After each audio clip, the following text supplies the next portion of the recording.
Atlanta, which was often, since my mother was also a Spelman graduate, and my father was a third-generation Morehouse man.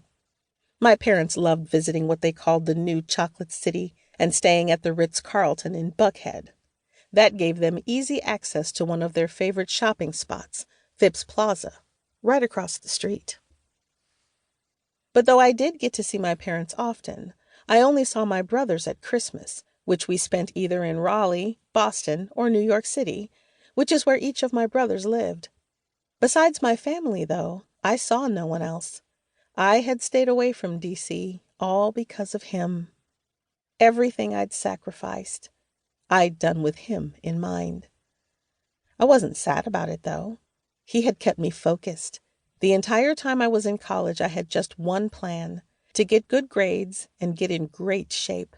So when my roommates tried to get me to go club hopping or to take trips to neighboring colleges for some good old-fashioned fun, I'd always turn them down.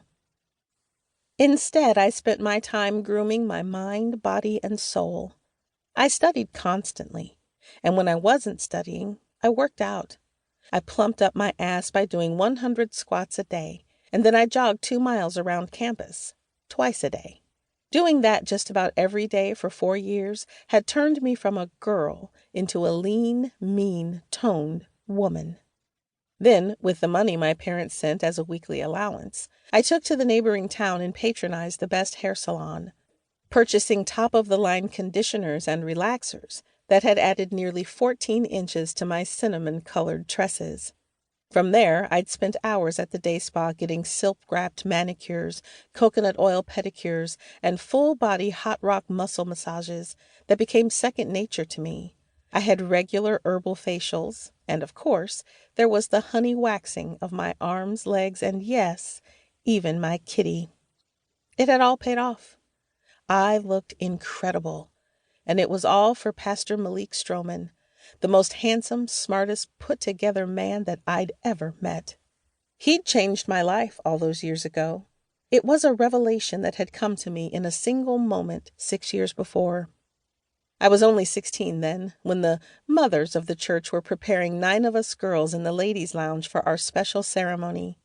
The women made sure our dresses were pressed, that our shoes glistened, and that every strand of our hair was in place. While the women prepared the other girls, I stood off to the side.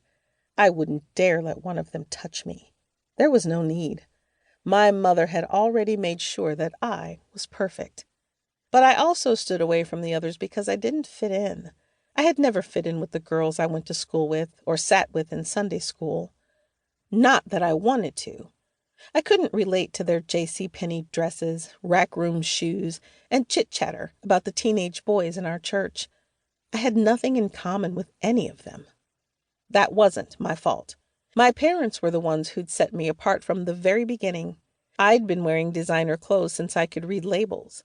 I'd had weekly visits to the hair salon since I was 5, and just a few weeks before my 16th birthday, my mother and father had given me my first brand new car.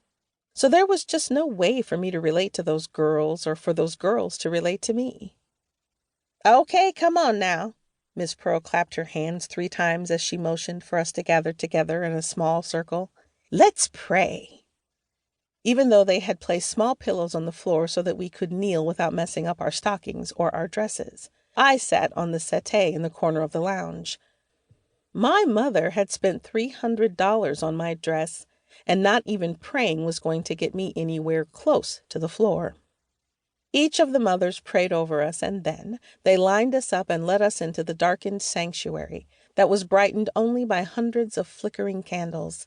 As we passed through the doors, 2 of the deacons stood at the entryway and gave each of us a white rose. But when I'd only taken 2 steps, my white rose was quickly replaced by a pink one, courtesy of my oldest brother, who'd flown in from North Carolina for the occasion. We marched slowly down the aisle, and even with the dim candlelight, I could see that every seat in the church was taken. The 9 of us moved to the altar, and when I got to the front, Pastor Malik, who was dressed in a long burgundy robe, looked down at me and smiled. I smiled back, noticing that he hadn't seemed to take interest in any of the other girls. When we all stood in our place, our father